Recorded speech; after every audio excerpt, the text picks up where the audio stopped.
반갑습니다. 김덕희입니다. 오늘은 마음의 거리라는 주제로 방송을 시작해 보도록 하겠습니다. 사람들의 마음의 거리, 이것을 어떻게 우리는 볼 수 있을까요? 마음의 거리가 있다. 마음이 편한 사람은 거리도 가까이 있으면 편할 겁니다. 그러나 마음이 불편한 사람과 거리를 가까이 하면 불편할 거예요.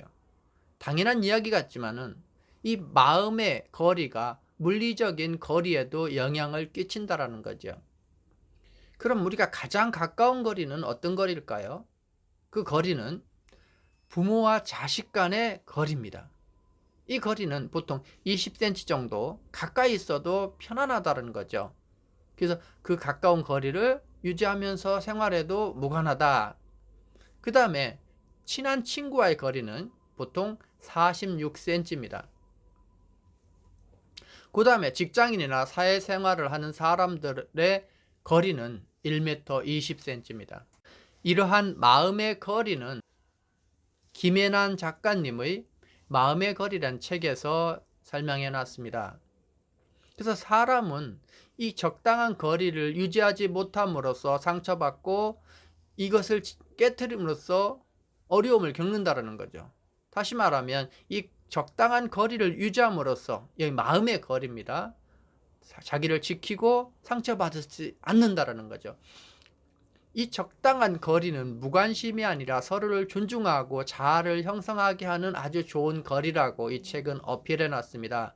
근데 제가 오늘 방송하고 싶은 주요 내용은 고객 설득의 거리에 대해서 말씀을 드리고 싶습니다. 고객 설득은 어느 거리에서 가장 좋을까요?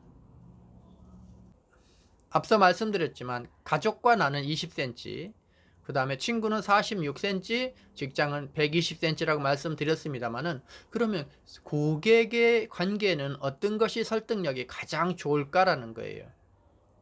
제 교육을 들으신 분들은 감을 잡았을 수도 있습니다만은, 제가 늘 뭐라고 얘기했죠? 고객은 친구다. 이 우정의 법칙을 설명하면서 제가 설명을 합니다만, 고객은 친구다. 다시 말해서 남인 사람을 나로 만드는 과정이 영업이다.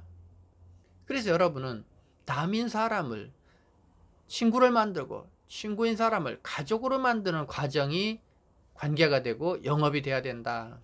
그러면 고객을 설득할 수 있는 가장 좋은 거리는 뭐냐? 저는 이렇게 제안하고 싶습니다.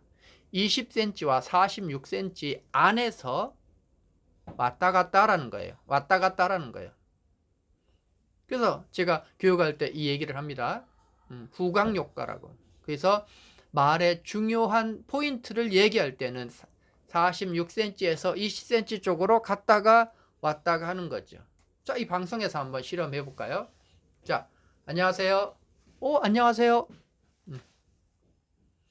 이게 중요합니다. 이게 중요합니다. 움직였을 때, 왔을 때 느낌이 다르다는 거죠. 다시 한번 보겠습니다. 이게 정말 중요합니다. 마음의 거리가 정말 중요합니다. 마음의 거리가 정말 중요합니다. 이것이 다르다라는 거죠. 그래서 정리하면, 편안하고 안전한 거리에서 약간의 부담을 줄 수 있거나 관계가 될 수 있는 거리라는 거죠. 즉 너무 편안하면 관계가 안 생겨요. 그래서 그 거리를 들어갔다 나왔다 하면서 자극을 주는 것이 고객 설득의 포인트가 될 수 있다는 거죠. 우두건이 서서 안녕하세요. 그런데 이게 아닌 거죠. 움직이면서 액션을 취하면서 몸을 앞으로 가면서 교수님 이게 이렇게 중요하다라는 거죠. 그래서 이 물리적인 거리를 왔다 갔다 하면서 고객의 마음으로 움직일 수 있는 마음의 거리를, 마음을 열게 하는 부분을 동시에 쓰는 것이 훨씬 좋다라는 부분을 말씀드리는 겁니다. 마음의 거리를 이용해라. 마음의 거리를.